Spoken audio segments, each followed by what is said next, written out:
अस्सलाम वालेकुम। चलिए आज हम बनाते हैं शकरकंदी और आलू के शामी कबाब। यहाँ पर शकरकंदी तकरीबन आधा किलो है, आलू भी आधा किलो हैं और आलू की क्वांटिटी थोड़ी सी ज़्यादा रखूँगी। शकरकंदी मैंने एक दो फिर कम कर दी थी आधा किलो में से।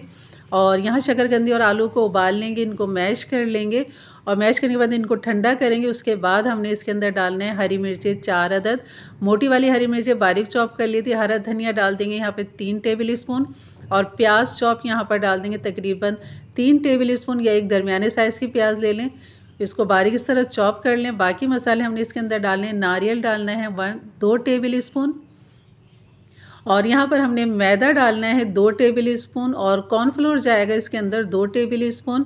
नमक डाल देंगे 1 टीस्पून।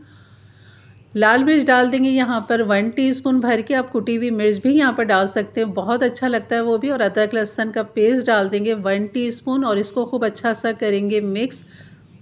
अगर आपका बैटर जो है आलू और शकरकंदी का थोड़ा सा सॉफ्ट नरम लग रहा है तो मज़ीद इसमें कॉर्नफ्लोर 1 टेबल स्पून डाल लें और इसको खूब अच्छा सा आपने हाथ से मैश करना है। तो हाथ से आपको अंदाज़ा हो जाएगा कि इसमें मज़ीद कॉर्नफ्लोर जाएगा या नहीं। तो मुझे यहाँ ज़रूरत नहीं पड़ी थी, अगर आपको लगे तो आप 1 टेबल स्पून और इसमें कॉर्नफ्लोर डाल सकते हैं, क्योंकि ये हमने बग़ैर अंडे वाला बनाना है शामी कबाब। अंडा नहीं जाएगा, ना हमने ऊपर डालना है इसके अंडा, ना हमने ऊपर से लगाना है, डायरेक्ट हमने इसको फ्राई करना है।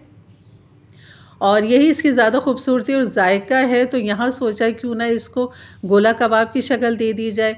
और फिर इसी गोला कबाब को मैंने जो है कटलेट्स में शेप कर दिया था इसको, क्योंकि ये देखने अभी गोला कबाब है, लेकिन जैसे जैसे मैं इसको पलटूँगी तो फिर मेरे जहन में आया तो मैंने ऊपर से इसको प्रेस कर दिया इस तरह और ये बन गए थे जनाब कटलेट्स स्टाइल में। तो जो आपको शेप पसंद हो वो यहाँ पर आप इसको बना लें। तो जो चाहे आप इसे शेप दे लें, यकीन ये बहुत लजीज लगते हैं। अगर आप चाहें तो इसे गोल भी शेप दे सकते हैं, लेकिन उसके लिए फिर आपको कढ़ाई वाला तेल लेना पड़ेगा, क्योंकि बॉल के लिए तो पूरी कढ़ाई चाहिए होती है। और इस तरह हम चपटे करके जो कुछ भी फ्राई करते हैं उसके लिए शैलो फ्राई ये काफ़ी रहता है।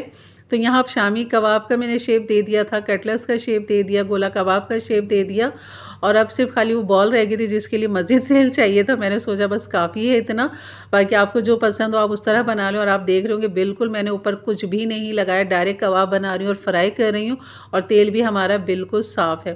तो ये बन गए थे हमारे शकरकंदी और आलू के कटलेट्स बेहतरीन से। केचप के साथ, हरी चटनी के साथ खाएं, ऊपर से क्रंची हैं बिल्कुल, अंदर से सॉफ्ट नरम है और जायके से भरपूर हैं। तो ज़रूर बनाइएगा, एंजॉय करें। मौसम है आजकल इन चीज़ों का, खूब अच्छी सी शकरकंदियाँ और आलू तो आए ही हुए हैं, तो क्यों ना सरमा का मज़ा लिया जाए इस तरह की फ्राई चीज़ों के साथ। तो इंशाल्लाह मिलते हैं एक नई रेसिपी के साथ। तब तक के लिए अपना ख्याल रखिए। अल्लाह हाफ़िज़।